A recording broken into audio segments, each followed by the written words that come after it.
I still don't know what to expect on the moon. Will I really be able to send messages to my friends? The Kuhenki, the animals of Nod Cry. I'll never get to see them again. I wonder where I'll be when the next moon prayer night comes.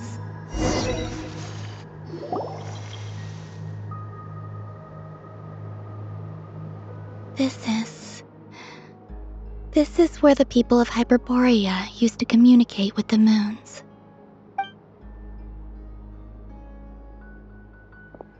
Eternal moon, frost moon, iridescent moon. When the power of all three converge, the gate to the moons shall open. Moon marrow preparations are complete. Only the final step remains. I'm sure Nasha Town is livelier than ever at this moment. Yeah, it's a shame you couldn't be there for it, but it's now or never, right? It's fine. I'm more than happy with this. My last piece of luggage.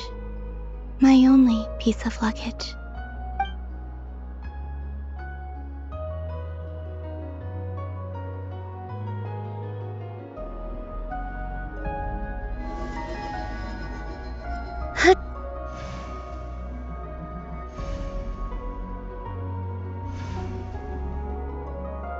I can already feel the moon calling to me.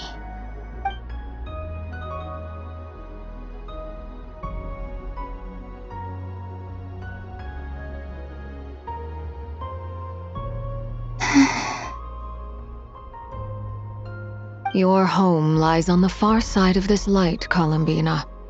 From now on, we will at last have a reason to pray to the true moon. Columbina. Yes? I'm listening. Be sure to come back and see us when you get the chance.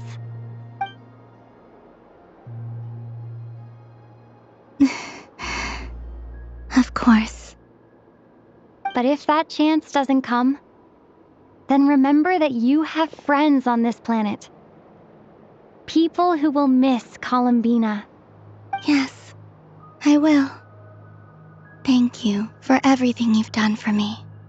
And remember, come night or day, the moonlight shall always connect us.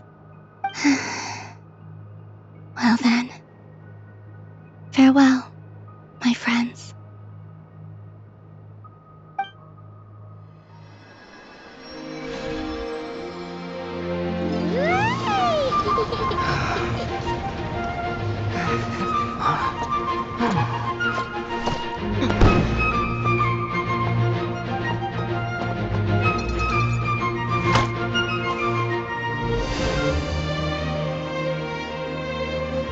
Thank you. This was my happiest night in Teyvat. Farewell, Columbina.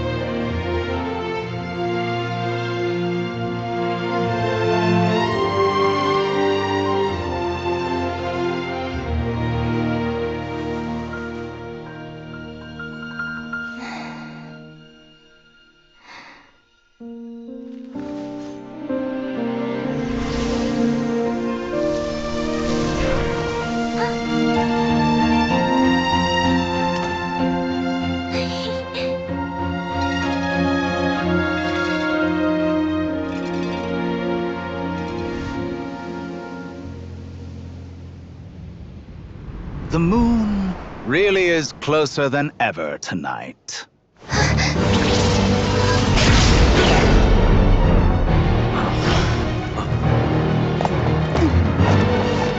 Columbina. All three moons in one place.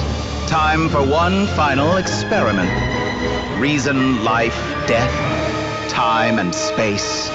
They all believed I would fail.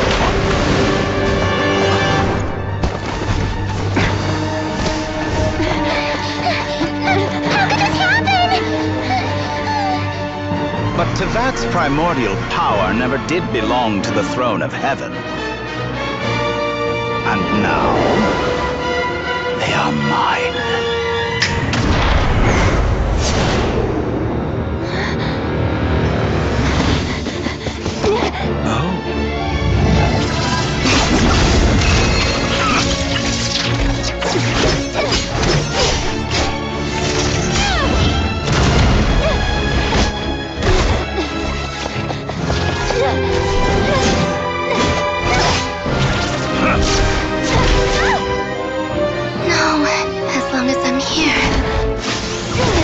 is free to wield the Three Moons' power.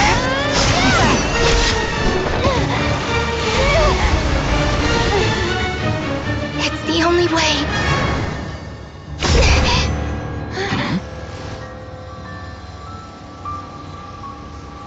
I guess I won't be going home today. Columbina! No!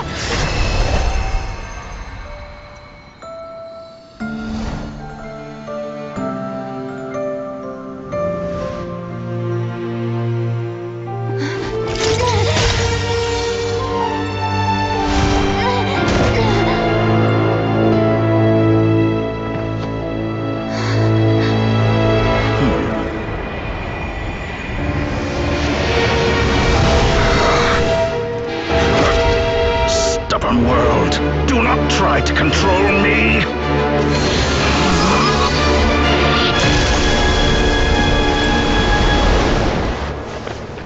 Columbina.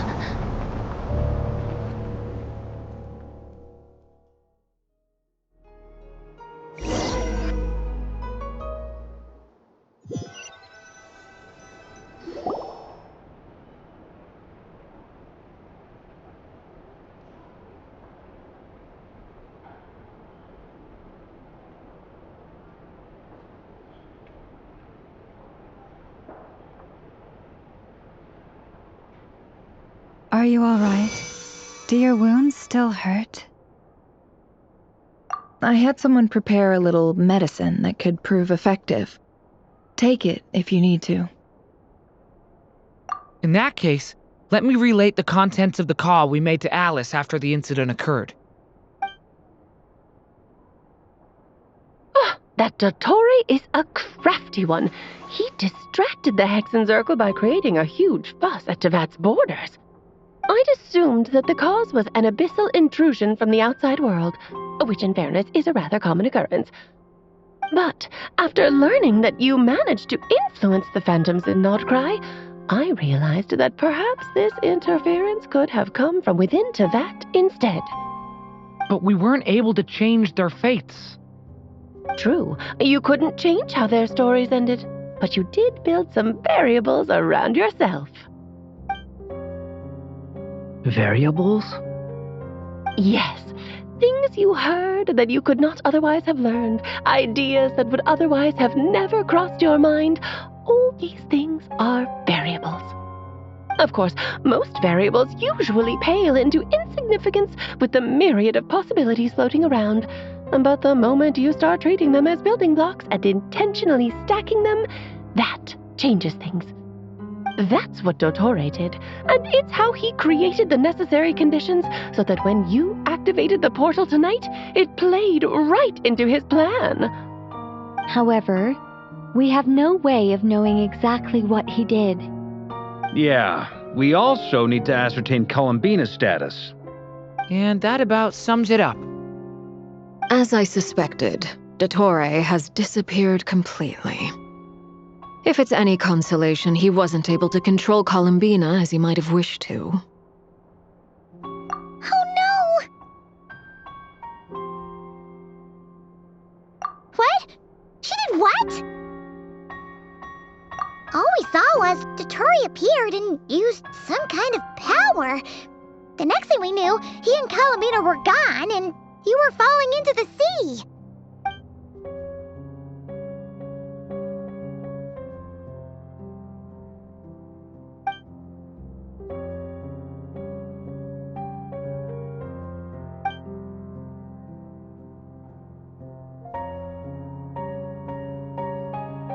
So, Columbina intentionally opened the moon gate and escaped into the same mysterious world as Rarier and Thalindis. Sounds like bad news.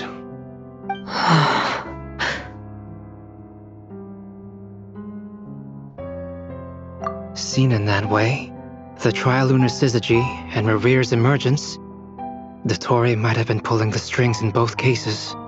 According to Miss Alice, he is attempting to transcend his destiny and finish an experiment that only a god might complete. An utter lunatic. Wait a sec, where's Hat Guy?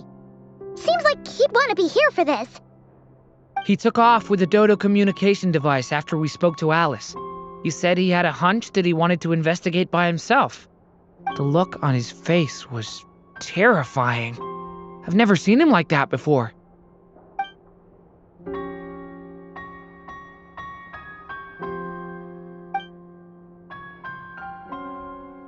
I'm back.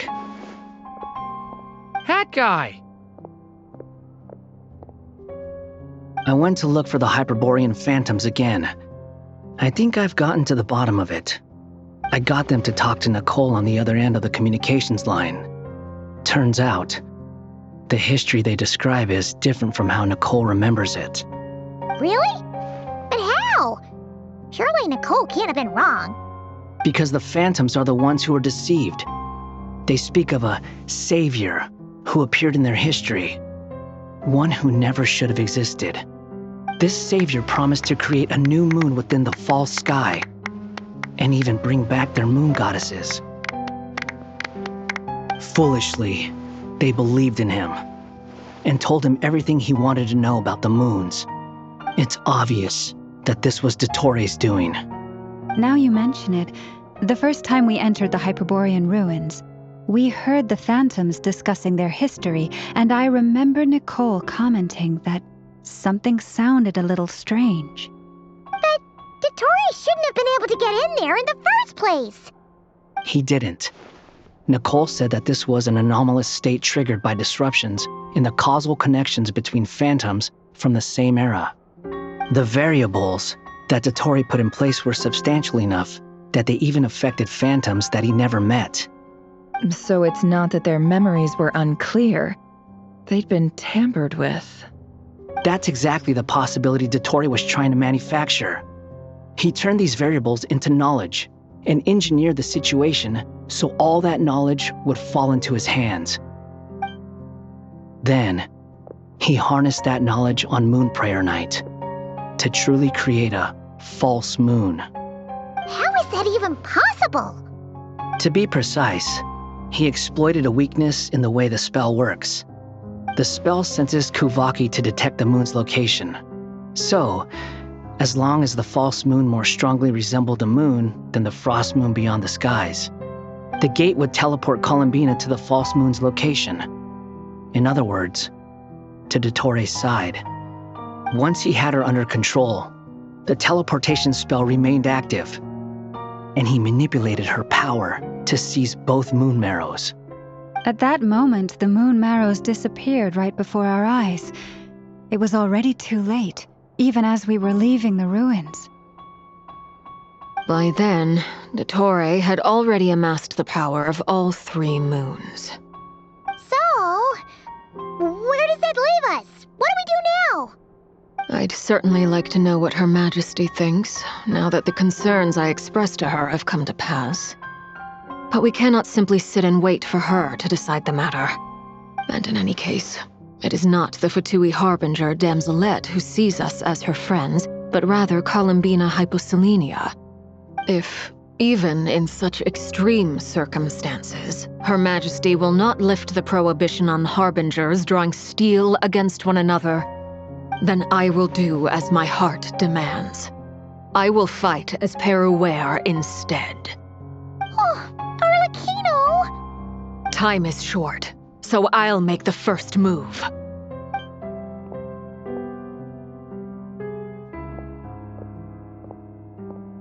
Whew. Even Arlecchino seems to be losing her cool now.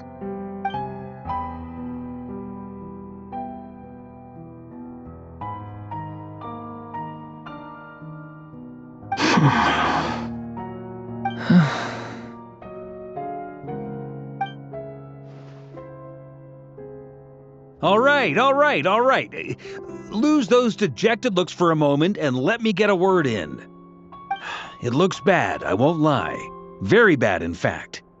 So Dottore's pulled some real dirty tricks to gain the upper hand. For now. And yeah, it's to the point where even the mages say that his variables have affected destiny. I'm not so sure, though. Many have told me that Tevat's destiny is fixed, and that does appear to be the case. Well, What makes Dottore so sure he'll be the exception? And since he was able to stack these variables up, who's to say we can't do the same? You, of all people, should not be discouraged, traveler from afar. This isn't over yet.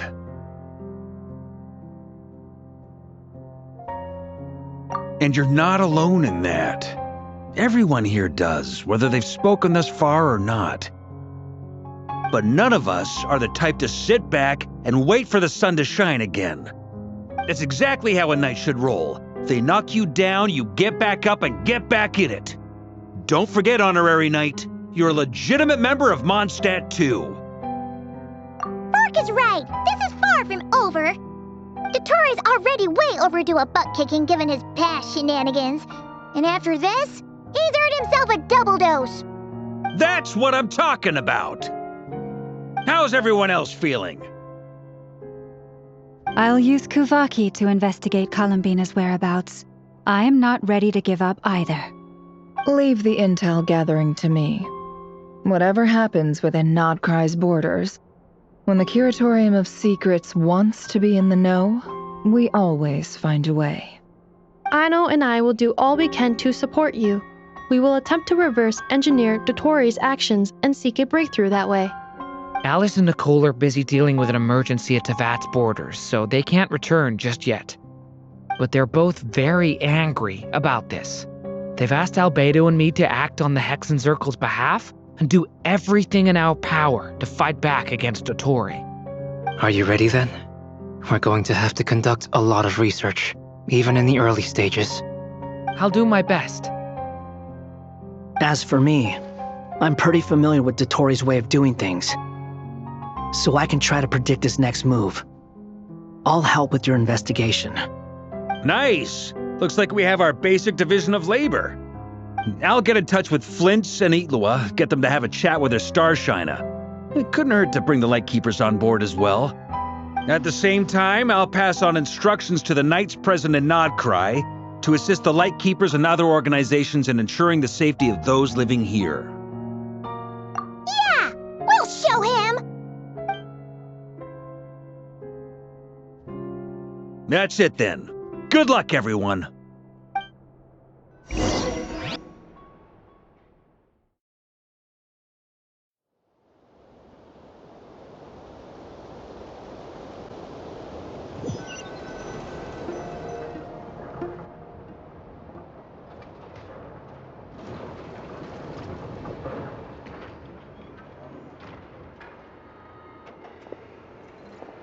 I never thought that Columbina would become my real name. It went from being a Fatui code name to something my friends call me. And remember, come night or day, the moonlight shall always connect us.